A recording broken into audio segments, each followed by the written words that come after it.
सभापति महोदय, मुझे 2024-25 बजट पर बोलने का मौका दिया, उसके लिए आपका बहुत बहुत धन्यवाद। मैं सभापति महोदय,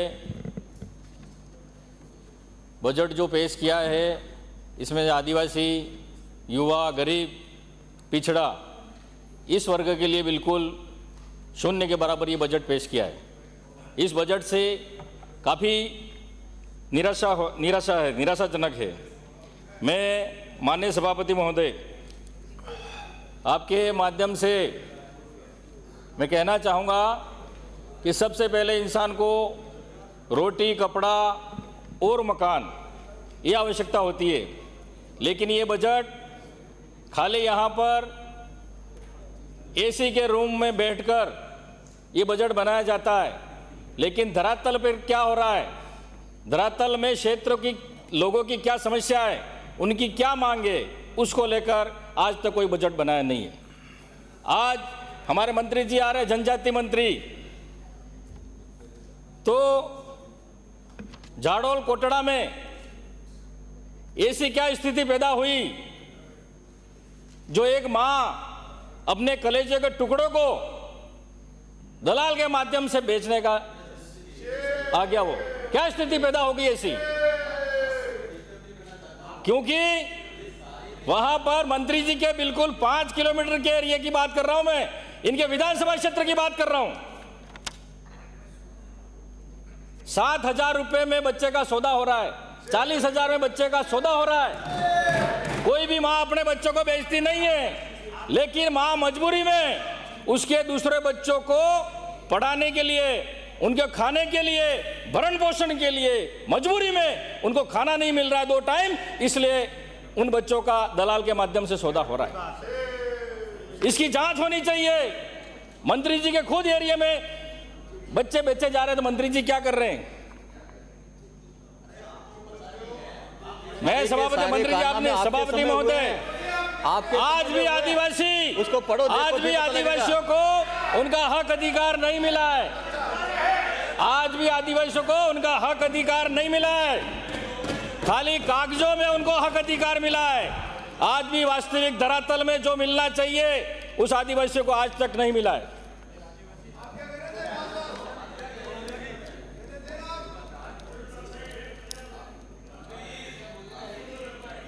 माननीय सभापति महोदय,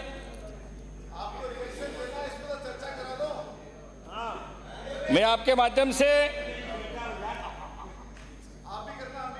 हमारी पूर्ववर्ती सरकार थी, 2 साल कोरोना था, 2.5 साल हमने शासन किया, लेकिन किसी को भी भूखा नहीं सोने दिया, कोई भूख से नहीं मरा। वो हमारी पूर्ववर्ती सरकार कांग्रेस सरकार थी। माननीय सभापति महोदय, मैं और माननीय सदस्य विराजे, आप माननीय सभापति महोदय, हमको बोलने नहीं दिया जा रहा है। जब हम हमारे क्षेत्र की बात करते हैं, हमारे हक अधिकार की बात करते हैं, तो हमको वहां रोका जाता है। जब इनके सदस्य बोलते हैं तो हम चुपचाप बैठते रहे, और आप भी फिर हमको ही बिठा दो बार बार, उनको नहीं बिठाओगे क्योंकि आप सत्ता पक्ष के हैं। हमारे साथ अन्याय क्यों हो रहा है? हमारे साथ अन्याय नहीं होना चाहिए, हमको भी बोलने का मौका दो, हम भी हमारे क्षेत्र की मांग रखने यहाँ पर आए। माननीय सभापति महोदय, हमारे क्षेत्र की विशेष, माननीय सदस्य शांत रहे। माननीय सभापति महोदय, आप बोलते जाए। हमारे टीएसपी क्षेत्र की युवाओं की खास विशेष करके मांग है, 2 मांग। सरकारी नौकरियों में जनसंख्या के आधार पर आरक्षण मिलना चाहिए, क्योंकि आज जो भी आरक्षण मिला है हमको उसका फायदा नहीं मिला है। अगर विज्ञप्ति कोई भर्ती निकलती है, भले पुलिस की निकले, पटवारी की निकले, सचिव की निकले,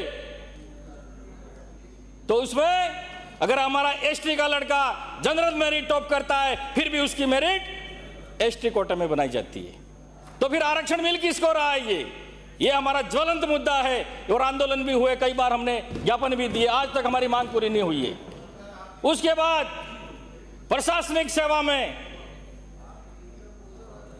एसटी को राज्य का 12% आरक्षण मिलता है, 12, 12.5। तो हमारे टीएसपी एरिया को देखते हुए, हमारी भौगोलिक स्थिति को देखते हुए, आर्थिक स्थिति को देखते हुए, हमारे रीति रिवाज को देखते हुए हमको पृथक से टीएसपी एरिया को प्रशासनिक सेवा में 6% आरक्षण अलग मिलना चाहिए। ये बजट में कोई हवाला नहीं दिया है।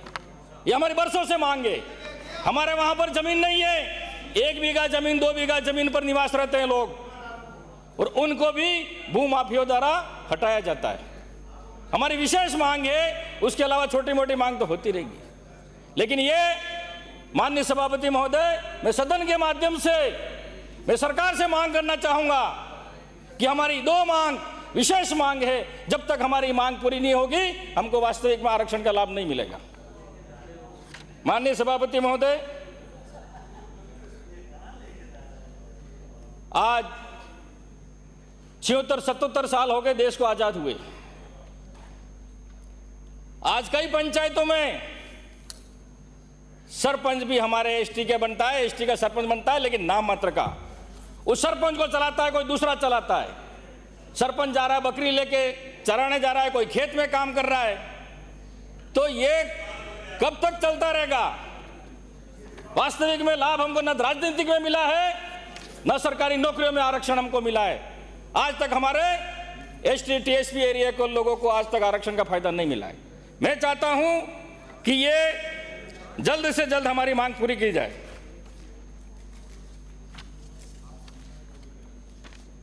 बजट में रोजगार के लिए कोई प्रावधान नहीं है।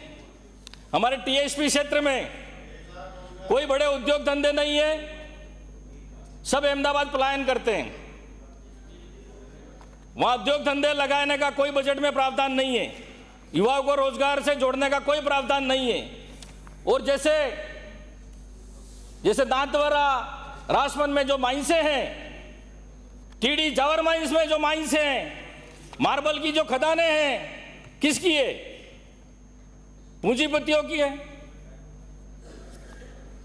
तो उसमें क्षेत्र के जो स्थानीय लोग लगने चाहिए उनको नहीं लगाया जा रहा है।